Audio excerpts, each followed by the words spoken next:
Muito bem, estamos no segundo bloco, foi tudo bem explicado? Sim. E estamos aqui no versículo 11 do capítulo 4 do discurso aqui. O que eu disse até então ficou claro? Sim.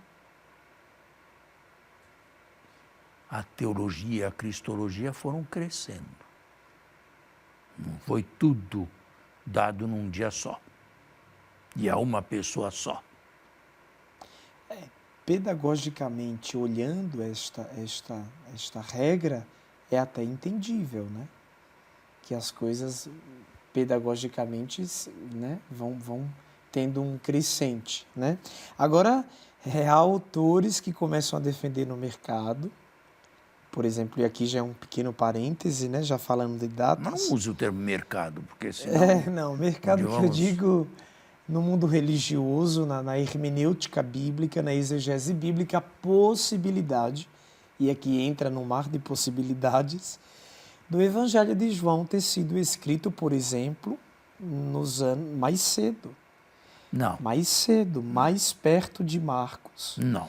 Por exemplo, pela quantidade de coisas judaicas que ele traz, as festas. Toda a teologia do quarto evangelho sempre traz um fato memorável do antigo Mas isso Israel. não é prova de que ele tenha sido escrito nos anos 70. Pelo contrário, a cristologia elevada dele se entende bem no final do século, ou no início do século II, hein?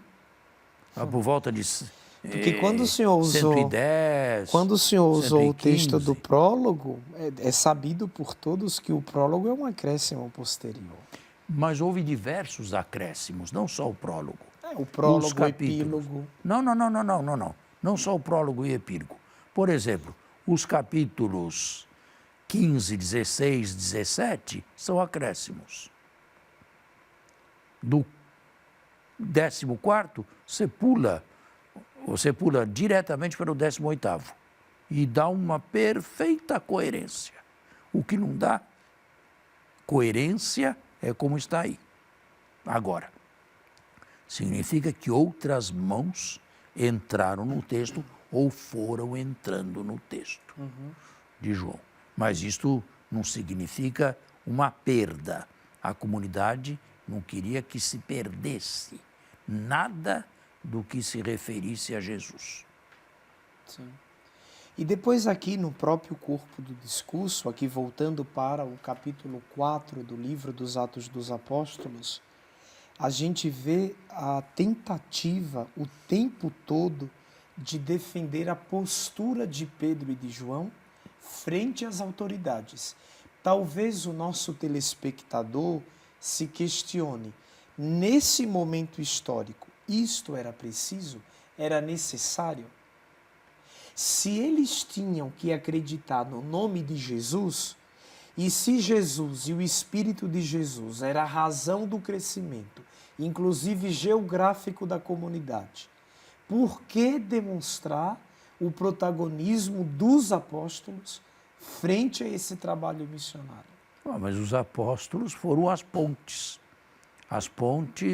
históricas e históricas únicas. Eles foram a ponte entre o Jesus da história e o Cristo ressuscitado. Que está tudo em Jesus Cristo, né? Porque... Não, uma coisa é o Cristo da história, a pessoa é a mesma. Mas uma coisa pelo amor de Deus, é isso que o telespectador precisa saber. Uma coisa é o Cristo terrestre, outra coisa é o Cristo celeste. Não vamos também confundir. Tá, mas eles é Jesus Cristo, né? Sim, mas tá você na mesma pessoa. Você vai a Deus através do Cristo terrestre, como está nos evangelhos. Eles aí mostram no corpo um Jesus terrestre que anda pela Galileia, pela Judéia, que ensina aqui, que ensina ali, que diz isto, que faz aquilo. É através desse Jesus terrestre que você atinge a Trindade. Aliás, e tomo aqui um elo da sua questão, não existe nenhum outro caminho que leve a Deus a não ser Jesus. Muito bem. E isto tem que ficar muito claro na mente de todos. Se quiser chegar a Deus, o caminho é um só. Não existem diversos caminhos como diversas religiões. Eu não posso imaginar que não cristãos professem isto, porque senão deveriam converter-se, mas também não posso aceitar que cristãos põem isto aqui em dúvida. Mas quando o senhor fala Um só caminho. taxativamente que o caminho para se chegar até o Pai é através do Filho, então eu posso pensar... E do Filho encarnado. Encarnado, exatamente. Então eu posso pensar, eu não preciso da instituição num grau menor, da religião num grau mais universal, e aí entra do credo para chegar até Jesus. Mas o Deus não quer. Deus não quer que e você... como que eu posso saber que Deus não quer que o Deus bíblico não quer que você vá a Ele avulsamente, sozinho e por si mesmo. Sinais. Uma espécie de telefone direto. Sinais. Como sinais. Provas disso na Escritura. Toda a Escritura. É um povo que é salvo. É uma humanidade que é salva. Não é um indivíduo aquele. Os indivíduos entram. As personalidades não são sacrificadas, mas dentro de um corpo. Tomemos o exemplo de uma abóboda de uma igreja. Ali, aquilo é feito de diversos tijolos. Cada tijolinho é único. E, no entanto, sem o conjunto, eles não ficam.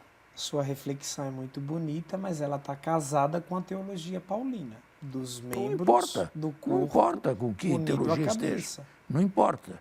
A Escritura não é um livro de contradições. Tem oposições, mas não contradições. Muito bem. E depois aqui, padre, no versículo 13, eu achei interessante.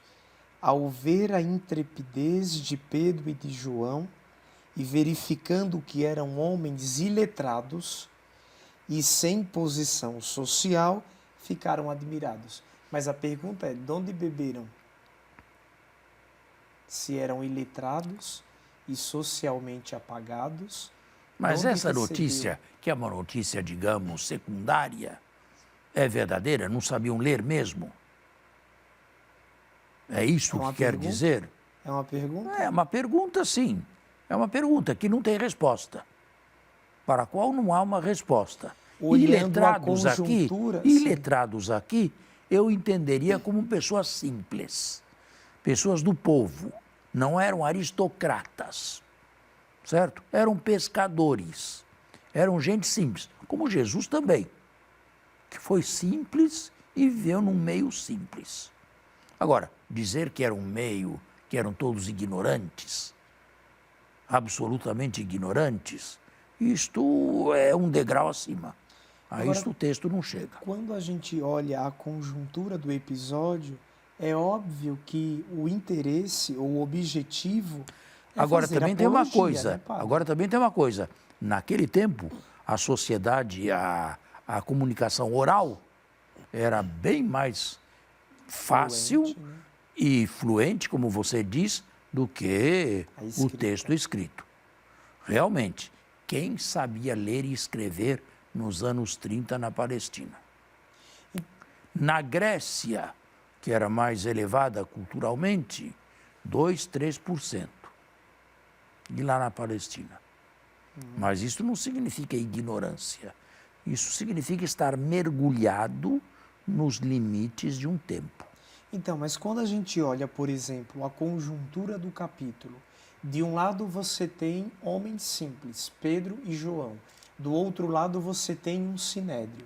Aristocratas. Então, gente que na vida, muito provavelmente, teve oportunidade de ter uma formação mais sistemática. De repente, dois homens simples abrem a boca e começam a falar. E encantam todo o sinédrio. Não encantam, não. Não, mas o sinédrio manda eles saírem. Não. Eles são flagelados. Não, depois eles vão ser flagelados, mas eles são retirados da frente dos sinédrios, como que num aspecto de persuasão. Bom, foram ameaçados. Em primeiro lugar, se ameaça. Não faça mais. Não repita. Busque outra coisa. Caso contrário, vem o castigo. E aí é isso. Foram ameaçados. Num primeiro momento. Essa é uma primeira escaramuça. A ameaça. A ameaça verbal. Também, aqueles aristocratas todos eram todos letrados. Na Idade Média, havia reis que eram analfabetos. Na Idade Média, nossa. Carlos Magno era analfabeto. Está vendo? Muito bem. Os reis de Judá, na grande maioria, se não na totalidade, eram todos analfabetos. E concluindo o episódio, uma coisa muito interessante. Chamando-os, pois ordenaram-lhe que absolutamente não falassem nem ensinassem mais em nome de Jesus. Pedro e João responderam: julgai se é justo aos olhos de Deus obedecer mais a vós do que a Deus, pois não podemos nós deixar de falar das coisas que vimos e ouvimos. Tá certo. É bem teologia de Lucas colocada na boca de Pedro, mas isto não falsifica Pedro. Pedro, nos anos 30, deve ter agido com uma certa intrepidez. Temos que encerrar o nosso programa, o horário está completado. Muito obrigado e até o próximo domingo. O tempo é curto, mas nós tentamos aproveitar bem o tempo para juntos partilharmos as Sagradas Escrituras. A você e a sua família, Deus abençoe, uma boa semana.